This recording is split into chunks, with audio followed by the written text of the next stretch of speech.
And finally, new rule, conservatives have to stop rolling their eyes every time they hear the word France. Like just calling something French is the ultimate argument winner. As if to say, what can you say about a country that was too stupid to get on board with our wonderfully conceived and brilliantly executed war in Iraq?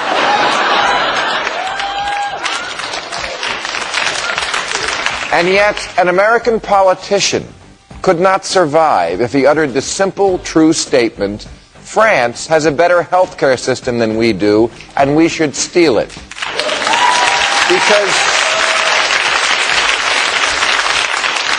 Because here, simply dismissing an idea as French passes for an argument. John Kerry? Couldn't vote for him. He looked French. Yeah, as opposed to the other guy who just looked stupid. Now, last week, France had an election, and people over there approach an election differently. They vote.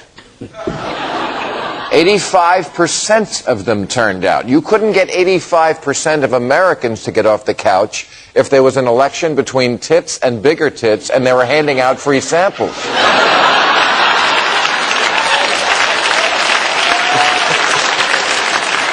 Now, maybe the high turnout has something to do with the fact that the French candidates are never asked where they stand on evolution, prayer in school, abortion, stem cell research, or gay marriage. And if the candidate knows about a character in a book other than Jesus, it's not a drawback.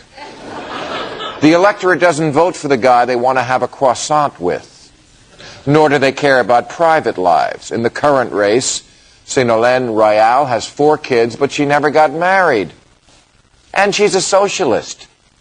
In America, if a Democrat even thinks you're calling him liberal, he grabs an orange vest and a rifle and heads into the woods to kill something.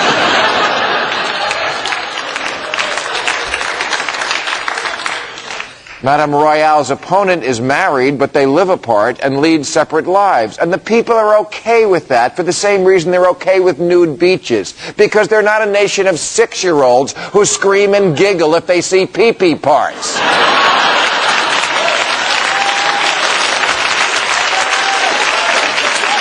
have weird ideas about privacy. They think it should be private.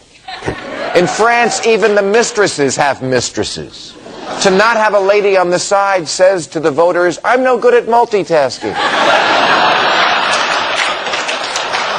Now, like any country, France has its faults, like all that ridiculous accordion music. But their health care is the best in the industrialized world, as is their poverty rate. And they're completely independent of Mideast oil. And they're the greenest country. And they're not fat. And they have public intellectuals in France. We have Dr. Phil.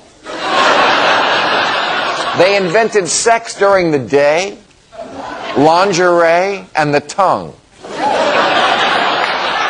Can't we admit we could learn something from them?